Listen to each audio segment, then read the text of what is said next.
Hoy y mañana nos estaríamos fijando especialmente en las características a partir de dos elementos fundamentales, como vamos a ver enseguida. La finalidad, pues ya la veíamos. Y entonces, el lunes y el martes tratábamos de clarificar. El lunes tratábamos de clarificar, el martes tratábamos de identificar algunas peculiaridades. No se puede todo y no se debe hacer todo. Ayer tratábamos de identificar, de vislumbrar e identificar algunos desafíos de la peculiaridad que tiene la espiritualidad desde la palabra de Dios. Ustedes leyeron un numerito de Verbum 10, ¿verdad? Es el número 10. Y luego el 23 por equipos, que es lo que vamos a complementar ahorita. La finalidad era sentirnos desafiados. La espiritualidad no puede ser más que desde la palabra de Dios. Y un elemento fundamental para entender la espiritualidad desde la palabra de Dios es la voz por excelencia de Jesucristo, y donde encontramos escrito eso que se nos dice de Jesucristo es la palabra de Dios puesta por escrito, la Sagrada Escritura. Por eso hoy nos vamos a enfocar especialmente a reflexionar sobre la espiritualidad de Jesús presente en los evangelios. Toda la Biblia es inspirada, decíamos ayer, pero no todas las partes de la Biblia tienen el mismo valor. Alguien se puede especializar y leer mucho a San Pablo, pero pues San Pablo no es Jesús. Una vez unos hermanos paulinos, un hermano paulino me dijo: nos puede acompañar porque viene el superior de Roma y necesitamos una reflexioncita. Bueno, le llaman reflexión, yo le llamo reflexioncita. No debemos perder ustedes y yo el sentido de la modestia. Hay gente que dice que da conferencias y da temitas. Pues por eso lo tienen que decir otros. Entonces, me dijo: ¿y podemos ver lo que significa seguir a Jesús de San Pablo? Digo: no, pues mejor desde el mismo Jesús, ¿no? Ah, pues sí, ¿verdad? Claro que San Pablo desempeña un papel muy importante para temas específicos, por ejemplo, para el discernimiento. San Pablo lo tuvo que abordar de manera muy específica. Pero bueno, ustedes y yo hoy acudiremos, como veremos enseguida, acudiremos a un principio fundamental, y es el reino de Dios. Partiremos de dos elementos. Uno, la importancia de preguntarnos a qué Jesús seguimos. Porque generalmente la espiritualidad que se va teniendo es una espiritualidad sin rostro. Y le tenemos miedo a una espiritualidad que implique un Jesús con rostro. Por eso casi la espiritualidad no es desde los evangelios. Y luego acudiremos a un texto de la transfiguración. Yo les voy a hacer una propuesta de que la transfiguración se puede leer en clave de reconfiguración del discipulado. A ver si les dan más ganas de leer los evangelios. Y después desarrollaremos lo que ustedes están en sus hojitas sobre el reino de Dios. Haremos una pequeña interrupción para que le aventajen unos 10 o 15 minutitos, como está en su horario, a la lectura del trabajo del mediodía, para que alcancen a hacerlo con suficiente tiempo. Ya está indicado ahí en las hojitas. Y lo demás será prácticamente igual. Mañana continuaremos con lo de Jesús, pero ya no con el reino. Mañana continuaremos con una especie de perfil básico de los rasgos de espiritualidad de Jesús, y después las consecuencias para la espiritualidad nuestra. Para poder el viernes abordar un rasgo específico de la comunión, de la espiritualidad que surge desde la palabra de Dios, y es la espiritualidad de comunión. Es una reflexión que es una cosa de la que se habla mucho, pero se reflexiona poco. Incluso se reflexiona mucho, pero se reflexiona con poca seriedad. Yo les voy a hacer una propuesta y una lectura sociopolítica de Efesios, porque se puede hacer, y además es de lo más útil que hay. Por ejemplo, si uno dice un solo Señor, ¿qué significa? Hasta se lo echan en los cantos. ¿Qué significa? Un solo Señor. Que todos somos siervos. Ahí está pues la clave. Fíjense qué bonito. Para la comunión, para no confundir comunión con subordinación, necesitamos tratarnos como hermanos. Si no, no es comunión, es subordinación. Por eso San Pablo dijo: un solo Señor, para que nadie quisiera ponerse en lugar de Dios, porque es una de las trampas del poder. del poder laical, del poder religioso, etc. Ha salido insistentemente desde ayer la necesidad de una iglesia incluyente y desde ahí para nosotros una espiritualidad incluyente. Ayer salió el texto y yo les dije que en un momento se los quería compartir y aunque se relea al rato cuando veamos una de las actitudes fundamentales de Jesús como incluyente, es bueno que lo veamos ahorita. Este pasaje que acabamos de leer también lo trae quien, según su Biblia. ¿Qué paralelo tiene? Lucas. En Lucas también hay una parábola del banquete. Nada más que en Mateo entran buenos y malos. Y en Lucas entran al banquete cojos, lisiados, ciegos. A mí ese texto me da un poco de risa a veces. Se debe haber puesto bien la fiesta, ¿no? A ver, que una cieguita con un cojo. Pero bueno, el énfasis no está en la fiesta principalmente, sino en la inclusión, ¿no? Es un texto que saca un poco de simpatía, ¿no? Lucas enfatiza la inclusión de los despreciados. Y Mateo enfatiza que al banquete entraron buenos y malos. Ahora, ¿a dónde fueron a buscar los que llegaron al banquete? ¿A dónde los fueron a buscar? A los cruces de los caminos. Es muy diferente ir a buscar a un lugar donde ya existe un tipo de gente que uno identifica, a ir a un lugar donde puede llegar cualquiera e ir vamos a agarrar. Lo que enfatiza Mateo al decir cruces de los caminos es que ellos no escogieron a los invitados. Los invitados aceptaron ir al banquete. Por eso entran buenos y malos. Eso es lo interesante de la inclusión, que uno no selecciona a las personas, sino que las personas deciden, independientemente de que uno los seleccione. Si no, no sería inclusión, sería selección. Es un matiz de la inclusión según el Evangelio de Mateo. Segundo elemento importante.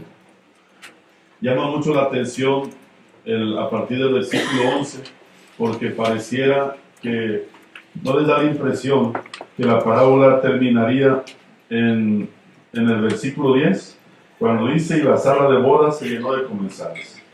¿Y qué dice el versículo 11? Pero entró el rey al salón, ¿y qué vio? Uno que no llevaba traje de fiesta. Oigan, ¿no se les hace como que aquí chocan los versículos 1 al 9 con 10, 11 y 12? Como si estuviéramos ante dos relatos. Es decir, habían ido a los cruces de los caminos. Ahí agarraron pues, lo primero que llegó. Y ahora resulta que el jefe, que el dueño de la casa, el dueño del banquete, ve a uno que no lleva traje de fiesta. La pregunta es, ¿no se les hace como que choca lo que dicen los versículos 1 al 9 con lo que dice 10, 11 y 12? Muy probablemente estamos ante dos tiempos, como menciona Marte de Clesia. Y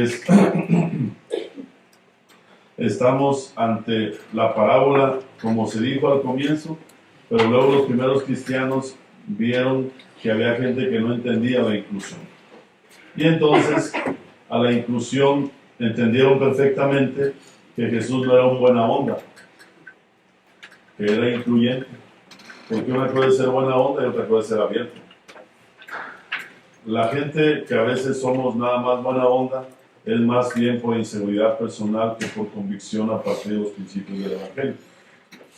Mateo reúne las dos cosas que seguramente, que es evidente que Jesús consideró, y es la apertura generosa, pero la corresponsabilidad generosa al mismo tiempo. Por una parte, dice el Evangelio que el banquete se llenó de buenos y malos. Pero por otra parte, parece que muy pronto Mateo vio que había gente que no entendía la inclusión.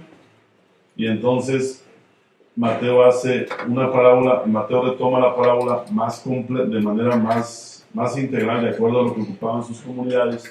Y en lugar de decir solamente, todos caben, dijo, oigan, la inclusión nos responsabiliza.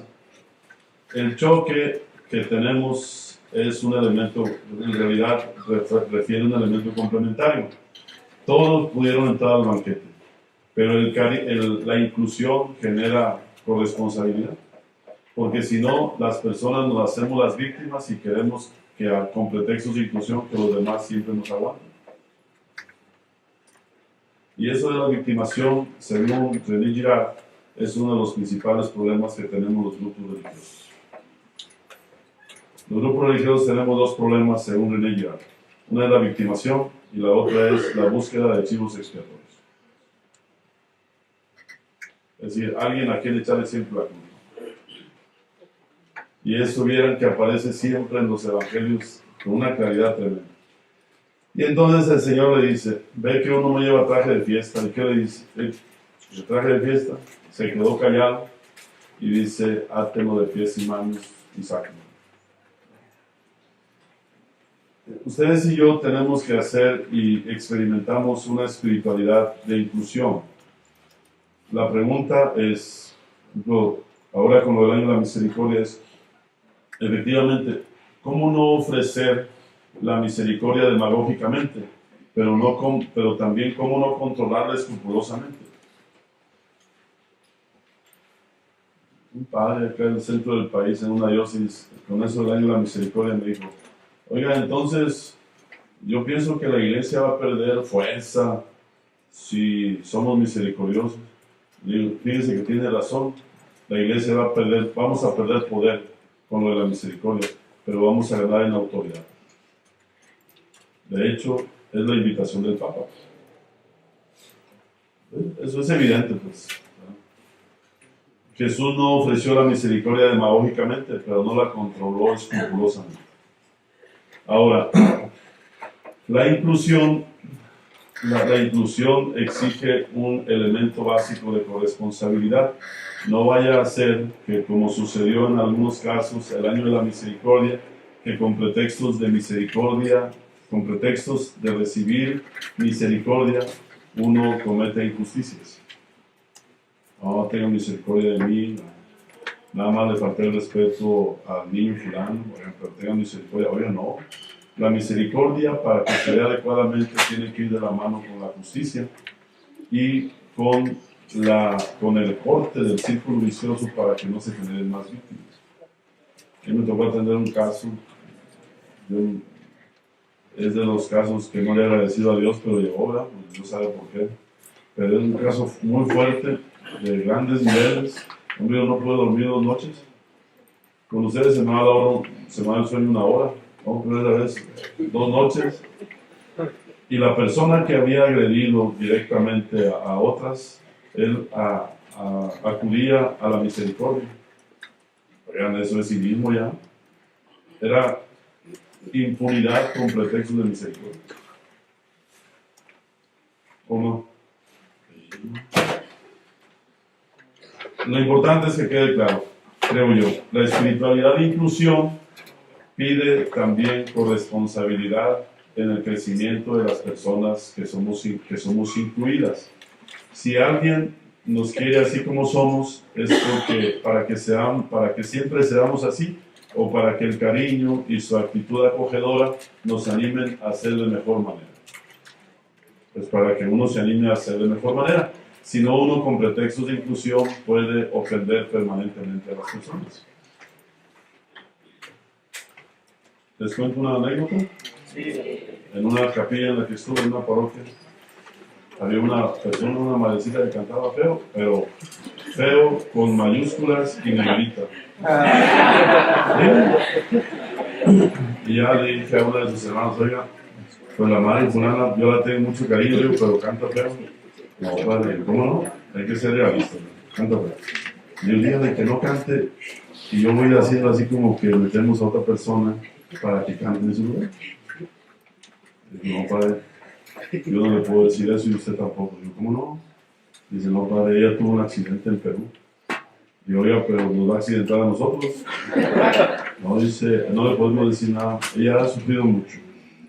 Y oiga, pero tiene que romper con el círculo para que no nos haga sufrir ahora a nosotros. Ahora resulta que no le podían decir nada porque había sufrido mucho. Pero ella era agresiva con las otras personas que porque había sufrido mucho. Y yo digo, pero qué necesidad de ahora, usted ya ha sufrido mucho, ¿Qué necesidad de generar más sufrimiento?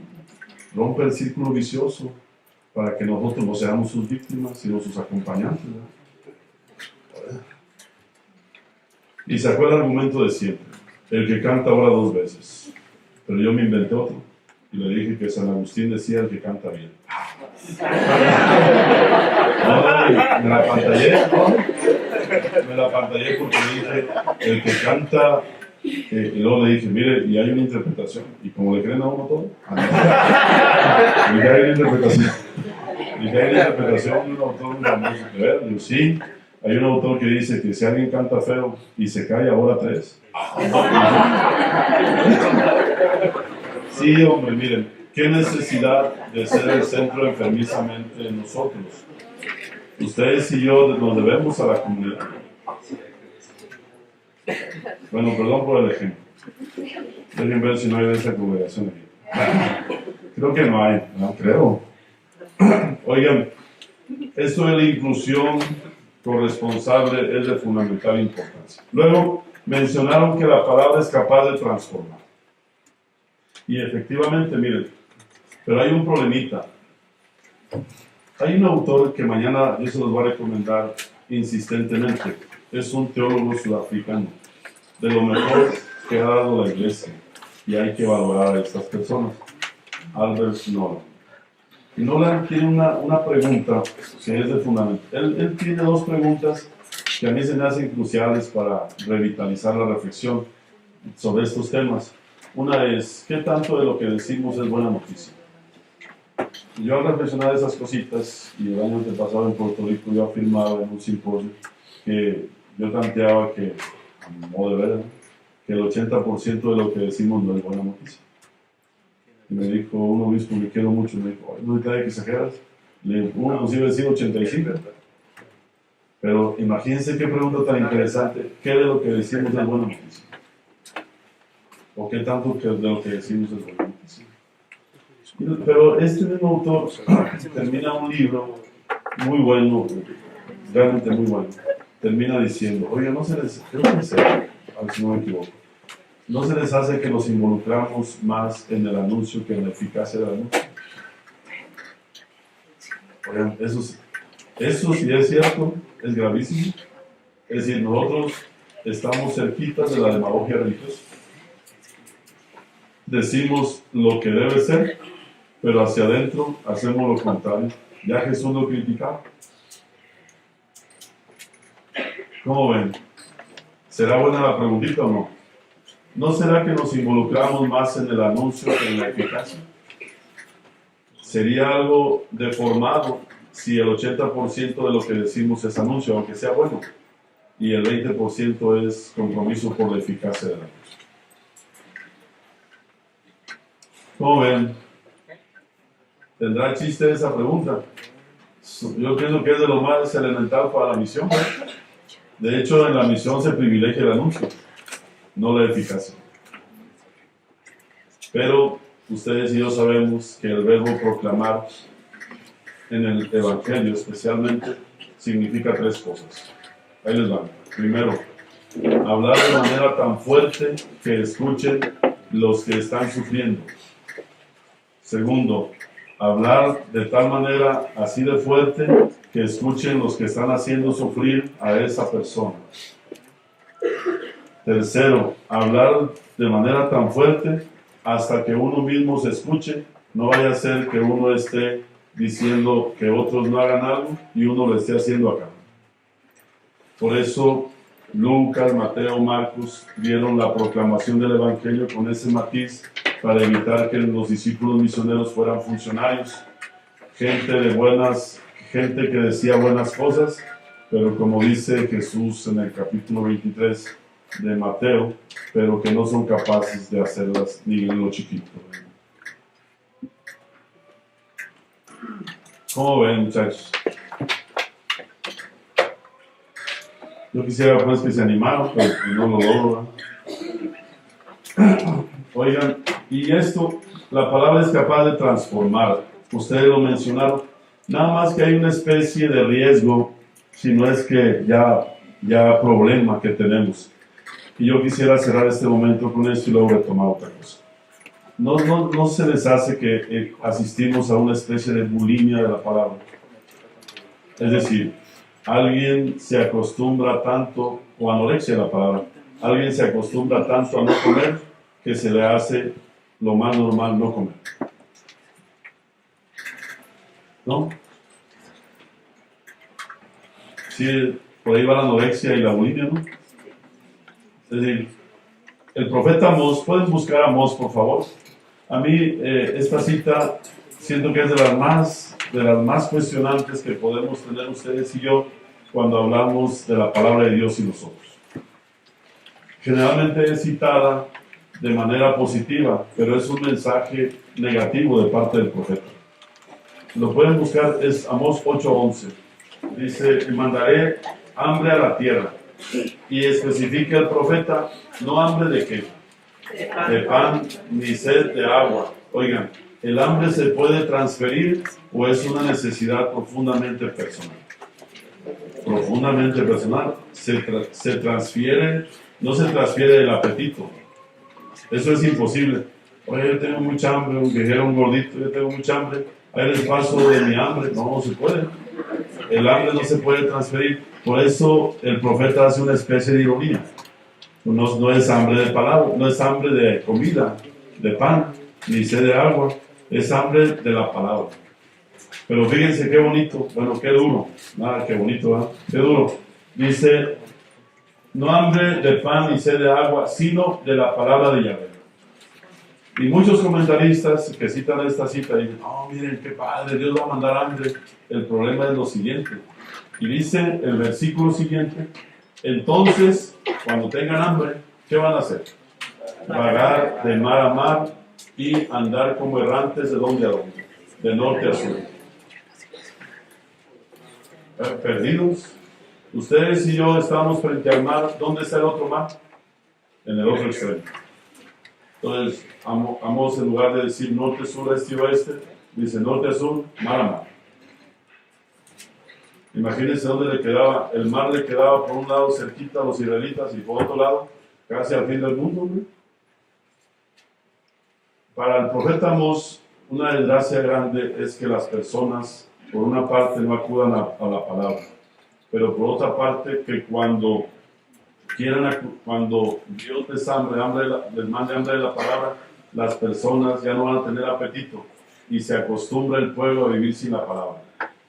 Yo pienso que ese es un diagnóstico de ciertos ambientes de nuestra iglesia. A mí me tocó, perdón que le diga eso, me tocó trabajar aquí con el episcopado como 6 años o 5 en el asunto de la Biblia para el país. Y me llamó mucho la atención una cosa y se lo platiqué al señor obispo que estaba encargado en la conferencia. Me dije, fíjense que en los lugares más religiosos parece que como que pretenden vivir sin el evangelio. Fui a un lugar donde la gente es catolicísima, y me dijo una señora y un padre, oye, pero pues esto ya lo hacemos aquí. Ya, ¿cómo? Mire, padre, ya entronizamos la Biblia desde hace 20 o 30 años. Digo, pero la leen. Padre, es otra cosa. El chiste, padre. No, padre, tenemos peregrinaciones y la gente es muy generosa con la virgencita. Pero es una manera de decir que con él, ¿verdad? Y dicen, oigan, pareciera que hemos creado un ambiente tan religioso que hasta hemos llegado a pensar que podemos subsistir en nuestra fe sin la palabra. Y habrá una especie de bulimia o anorexia en ciertos ambientes, ¿no? Hasta llegar a pensar que no se ocupa la palabra. ¿Cómo ven?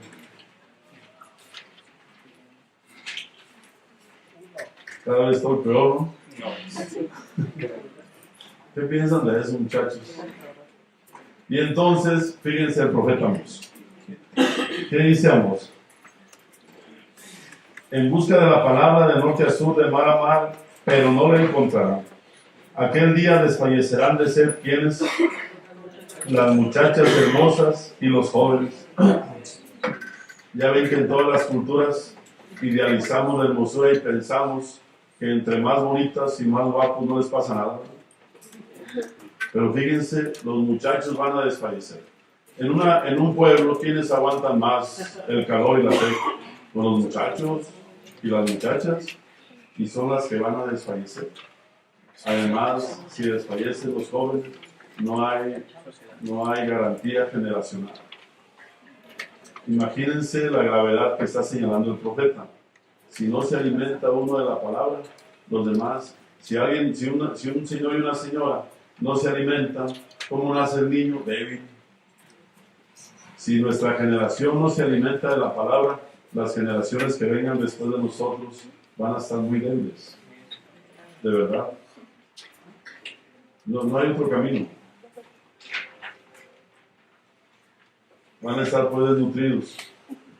¿Cómo van a hacer frente a las cosas si van a estar desnutridos o anoréxicos? Pues ahorita traemos un proyecto con el padre responsable nacional de Pastor Club, y el reto que yo le lancé y que luego me regresaron fue capacitar a jóvenes para la interpretación del Evangelio. Y yo le hago una pregunta a este amigo, a este gran amigo, y le digo: ¿tú crees que las parroquias del país estén preparadas para jóvenes que piensen e interpreten el Evangelio? Y me dijo: ¿pero vos salís así como ustedes? Y me dijo: no.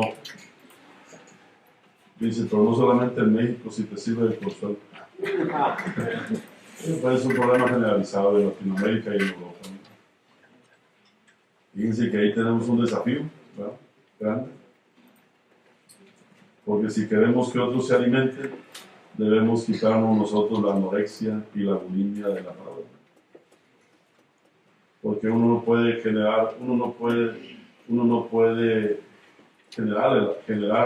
transferir el hambre, pero uno sí puede suscitar cierto apetito. Ahí tenemos uno de los principales parteaguas, a mi modo de ver, para que la palabra de Dios sea vigor y sustento de toda la vida eclesial. Que una vez con Blin, digo que para que se aplicara parecida, una conferencia nos dijo que para que se aplicara parecida necesitaban morirnos como 3 generaciones de sacerdotes y religiosas. Y yo dije: pues la mía la libra, ¿verdad? Le pregunté: ¿y la mía? Digo: no, también la suya. Fíjense qué interesante. Parece ser que ocupamos morirnos algunos, desaparecer, para que se apliquen ciertas cosas.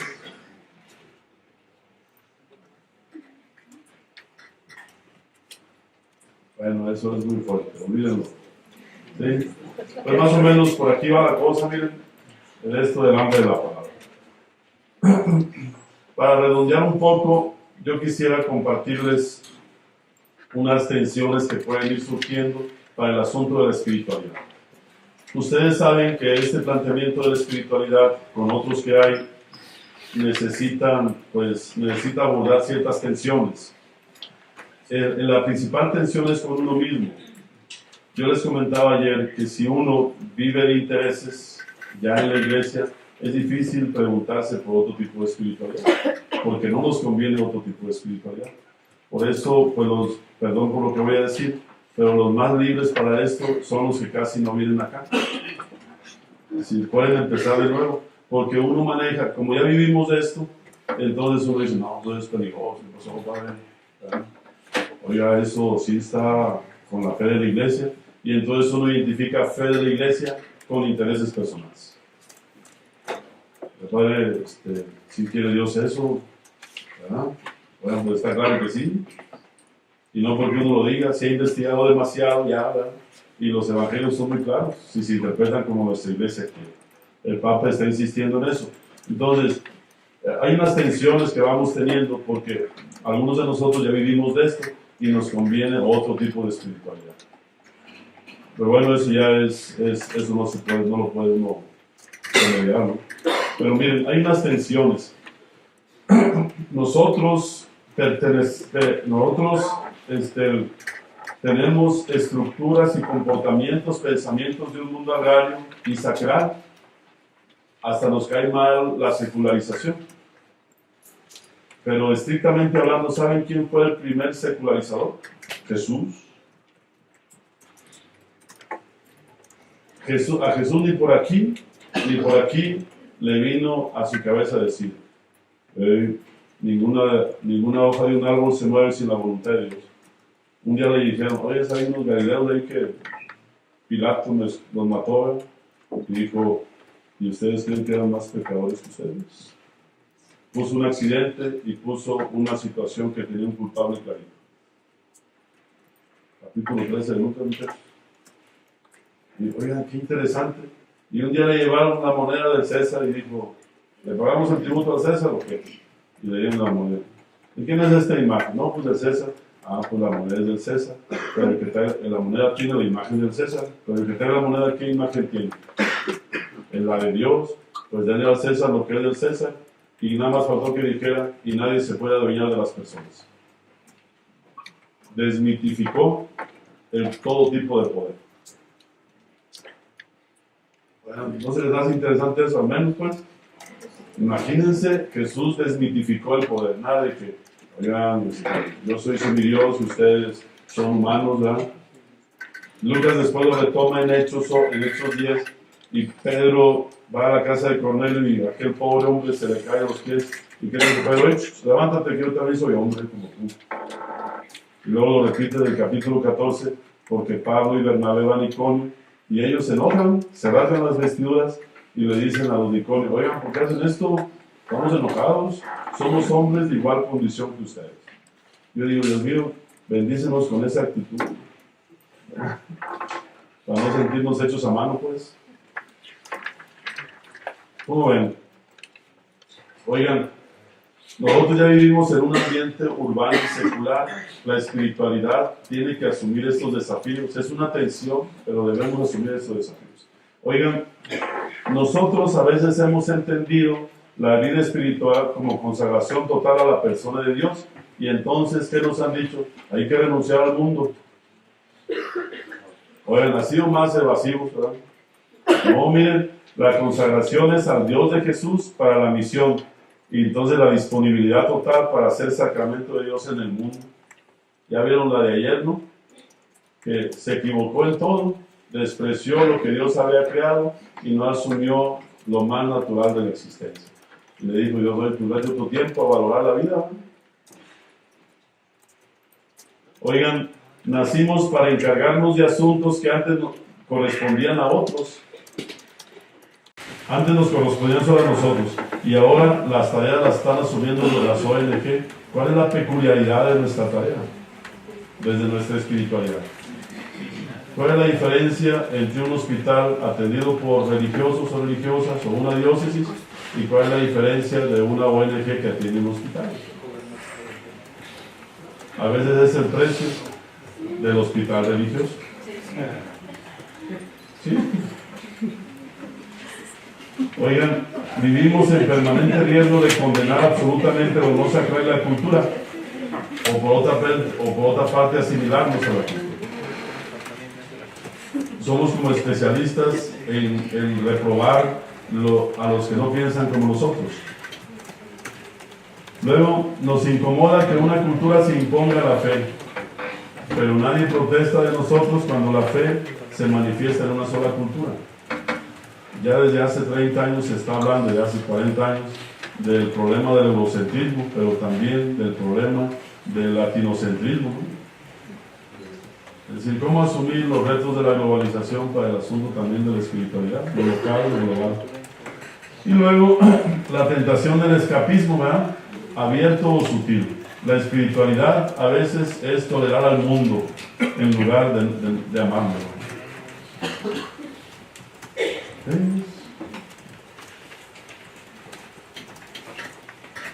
Y luego, por último, y con eso entramos al asunto, nos duele saber que no somos el centro. Tanto amó Dios al mundo que le entregó a su único hijo.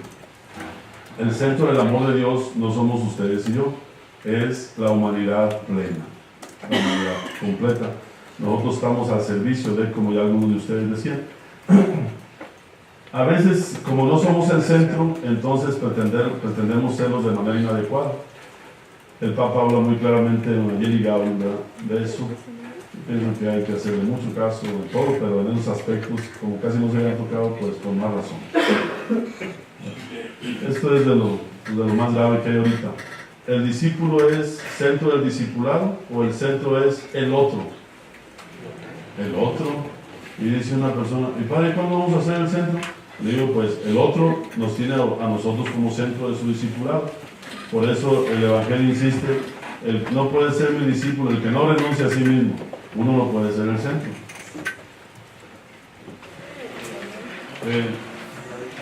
No sé cómo interpretar su silencio. Carlos Mesters, uno de los mejores libristas que ha dado Bélgica para Latinoamérica y de nosotros, dice que con la gente sencilla, cuando ustedes íbamos con gente pobre y sencilla, que cuando la gente se queda callada, no es porque uno le haya dicho algo interesante, es porque le dijimos algo irrelevante. El consejo que me queda es que ustedes no son los más sencillos y los más pobres, ¿verdad? ¿Quieren agregar una cosa de lo que Está bien. Oigan, hay otro eco acá. A modo de introducción hay dos puntos que debemos tocar. Al rato retomamos la última parte, una diapositiva sobre la palabra de Dios y la Sagrada Escritura. Ustedes y yo vamos teniendo dos convicciones. Una es, hay una sola palabra y hay diferentes voces de Dios, de la palabra de Dios. La voz principal es Jesucristo, pero Dios en su providencia previó que tuviéramos una voz puesta por escrito, y es la Sagrada Escritura, porque en la voz puesta por escrito, sin quitar las otras voces que están al servicio de la comprensión y de la adhesión a la voz principal que es Jesucristo, en la voz puesta por escrito encontramos lo que Jesús dijo y lo que Jesús hizo. Y lo encontramos de manera plural. Hubo varios esfuerzos inmediatos a finales del siglo I y en el siglo II y después en los siglos subsiguientes, en los siglos posteriores, para hacer de los 4 evangelios un solo evangelio. Pero la iglesia sabiamente no aceptó eso, porque hubiera sido hacer una imagen de Jesús monolítica, petrificada.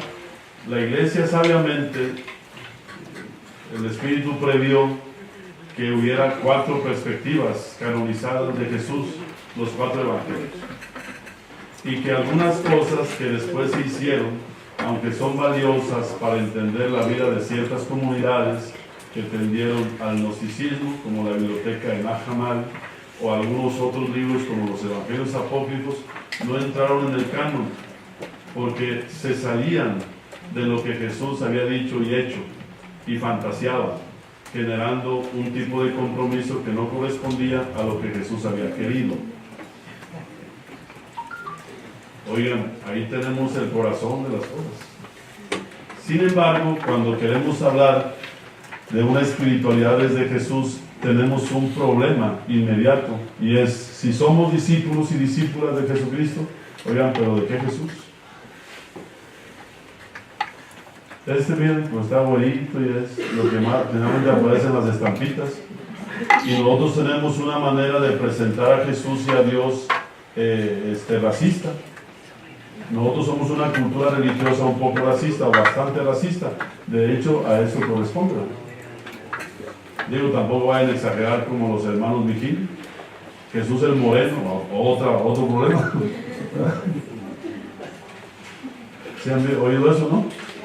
Tienen varios mensajes, pues también hay que ser más científicos, ¿verdad? No es lo que uno se le ocurra, pues. Es lo que las fuentes permitan en la interpretación.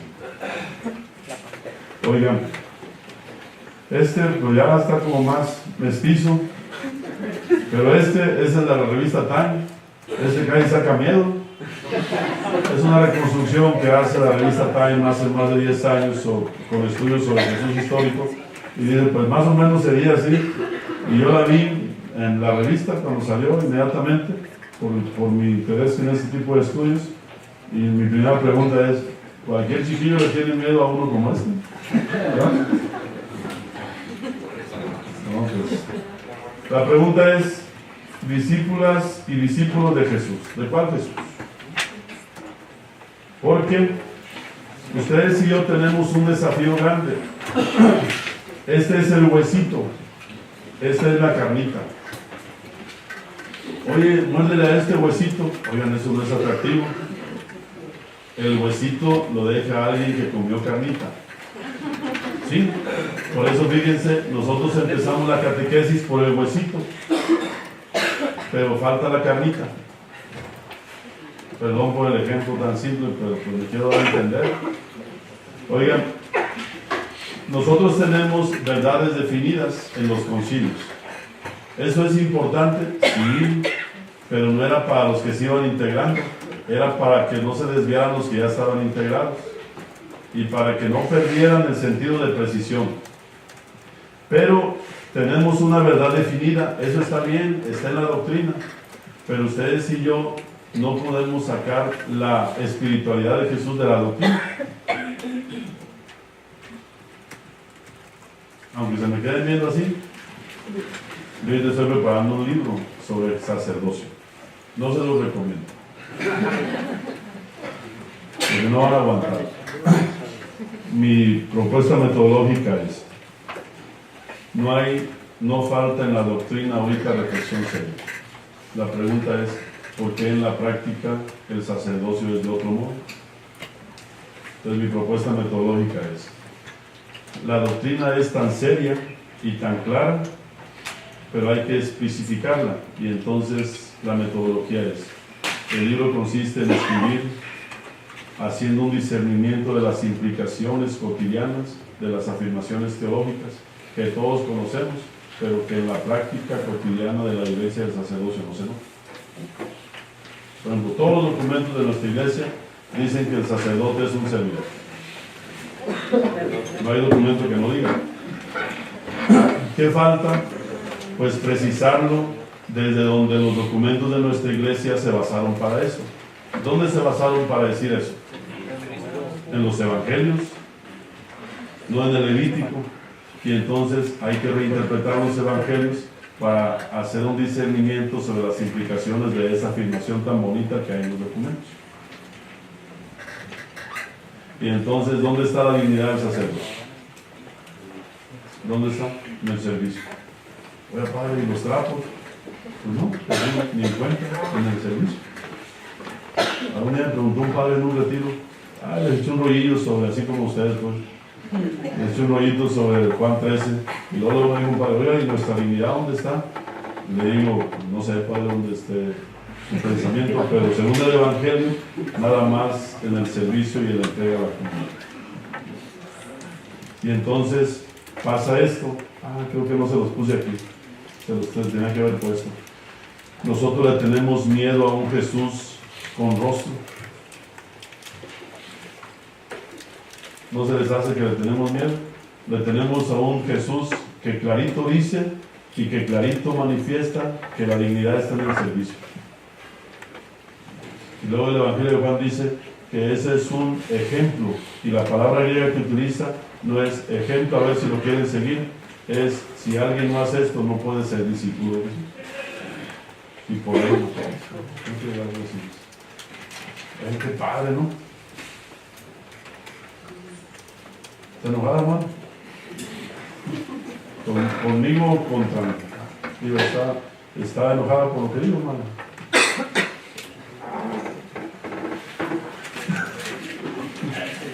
O están dormidos con los ojos abiertos, yo los quiero. A lo mejor la madre está dormida y yo pensando que está atenta. Hay gente que se duerme con los ojos abiertos. Por eso en este tipo de cursos se prohíben los lentes oscuros. Oigan, qué bueno que tenemos verdades definidas. ¿A poco no nos da seguridad? Sí, eso se gana en precisión. Oigan, pero necesitamos también ganar en coherencia, no nada más en seguridad y precisión. Para ganar en coherencia está la verdad narrada, los evangelios.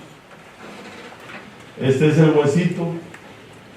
Jesucristo murió y resucitó. ¿Eso es buena noticia? ¿Sí o no? No, Dios mío, no. Eso es precisión. Para que sea buena noticia hay que ver por qué mataron a Jesús y qué significó que Dios lo resucitara. Esto es lo que puede hacer que el huesito tenga carnita.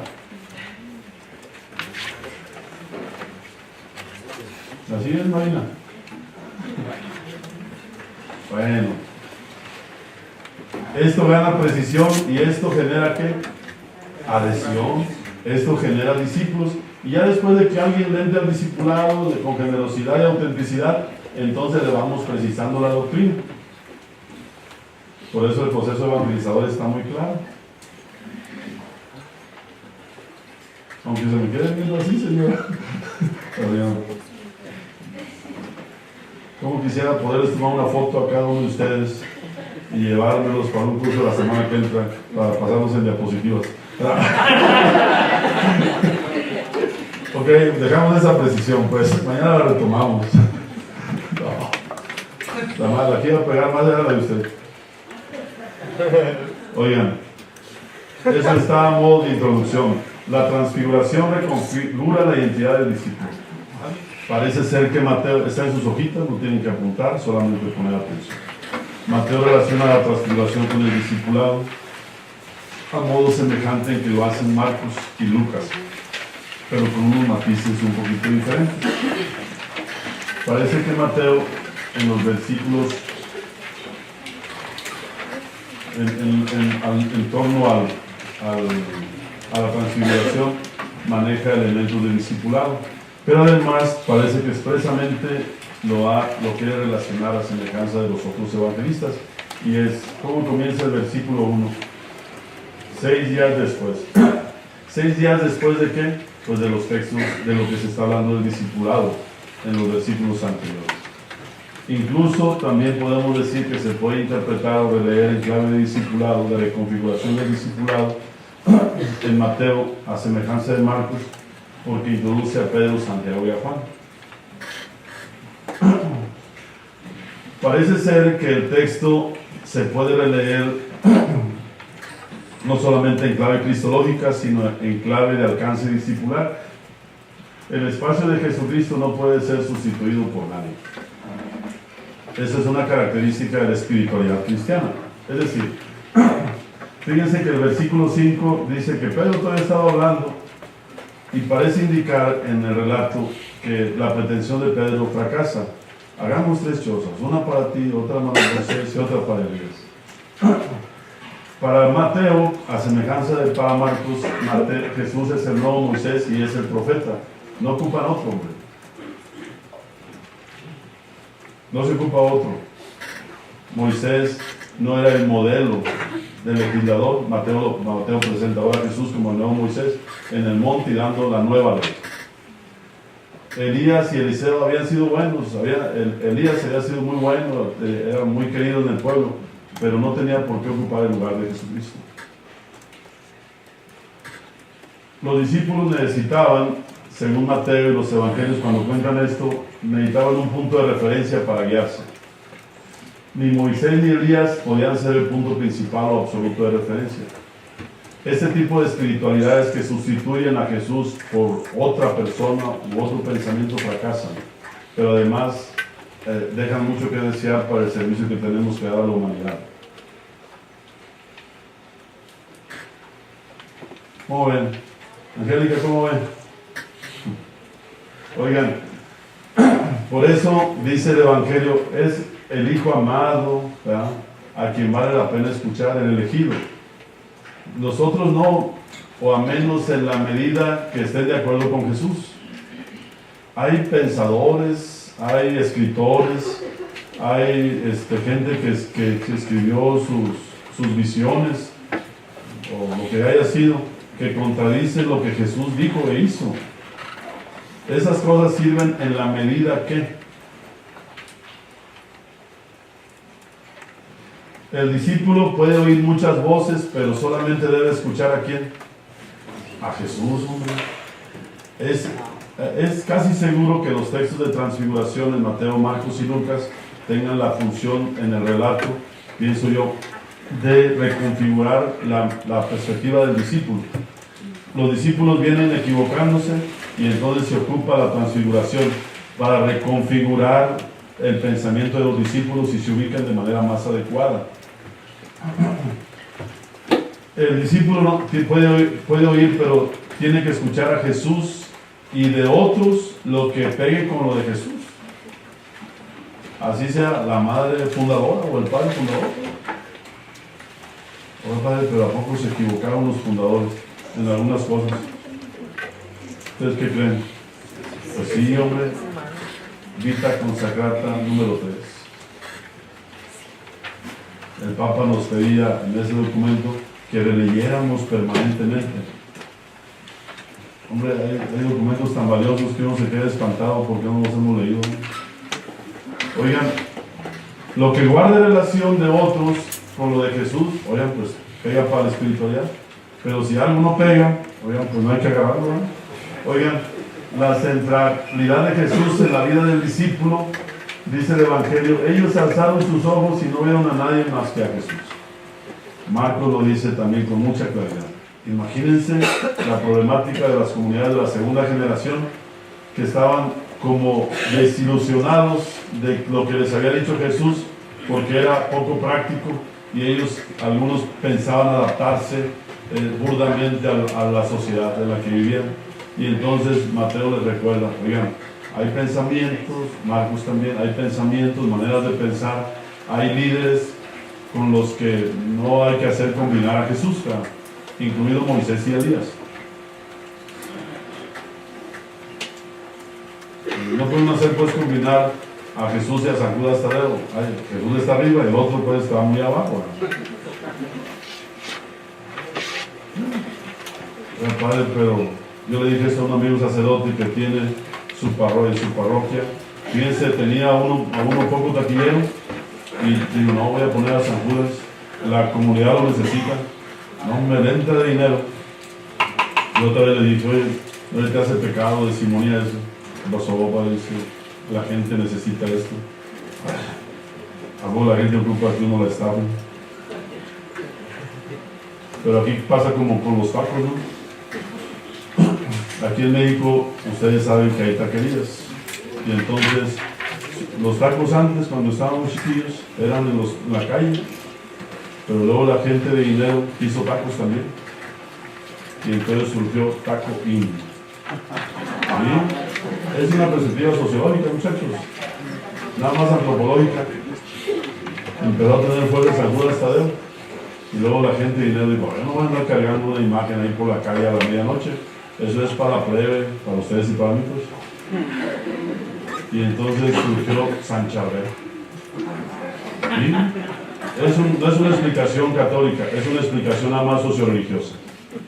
Y a veces no le ponen veladoras, hombre, como en Polanco va a haber una iglesia con veladoras, la gente siente que se ahoga. La gente de dinero. Uno aguanta más el humo, ¿verdad? Sí, hombre, uno aguanta más el humo. Y entonces caímos en el juego. Ahora Charbel, un santo pues para la gente que tiene dinero. Y como es de otra parte, hombre, pues, y se parece menos a uno, entonces pues a ellos se les hace que lo extranjero es lo mejor, porque van cada mes a Europa y entonces a Charbel. A ese ya no le ponen veladores, a ese le ponen listoncitos y los mandan a ser elegantes. Claro, pues. Es solamente una explicación de un antropólogo. Miren, una de las clases que más, una de las asignaturas que más bien podría hacer en los seminarios es una clase seria de antropología cultural. No conocemos al ser humano al que ustedes y yo pretendemos servir. Bueno, oigan, el centro del seguimiento no es una idea. La espiritualidad no se basa en una idea. La espiritualidad, dice el Papa Benedicto XVI en Deus Caritas número 1, Deus Caritas es, dice, ustedes y yo no andamos buscando una idea genial. El fruto del encuentro con la palabra y de la experiencia cristiana no es, fulano tiene mucha espiritualidad, tiene una idea genial. No, es el encuentro con una persona, Jesucristo vivo, aparecida, gira en torno a eso, para que en Jesucristo los pueblos tengan vida en abundancia. El motivo no es la complacencia del discípulo. Ay, padre, yo me quiero sentir a gusto con la espiritualidad. No, nosotros no podemos vivir de espiritualidades light.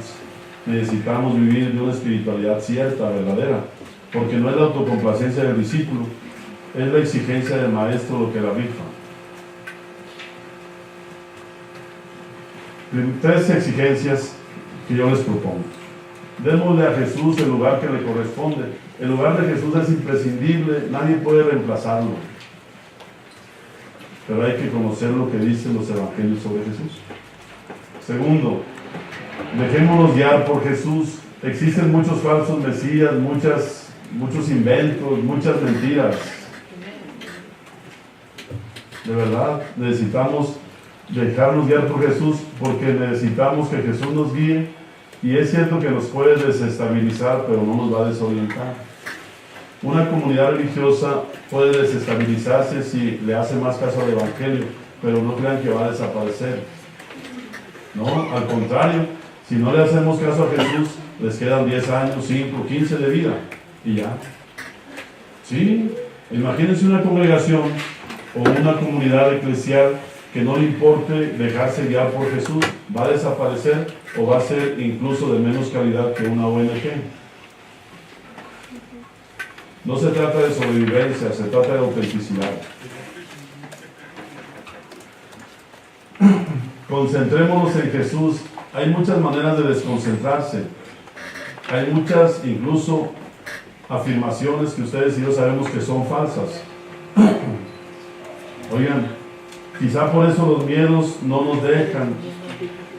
Quizá también por eso la desesperanza nos acompaña y por eso el sinsentido nos deslumbra. Pareciera que tenemos estos problemas por no concentrarnos en Jesús, en la espiritualidad. Hay mucha gente buena en nuestra iglesia que está dando testimonio de esto, pero parece que el bloque general estamos desconcentradillos.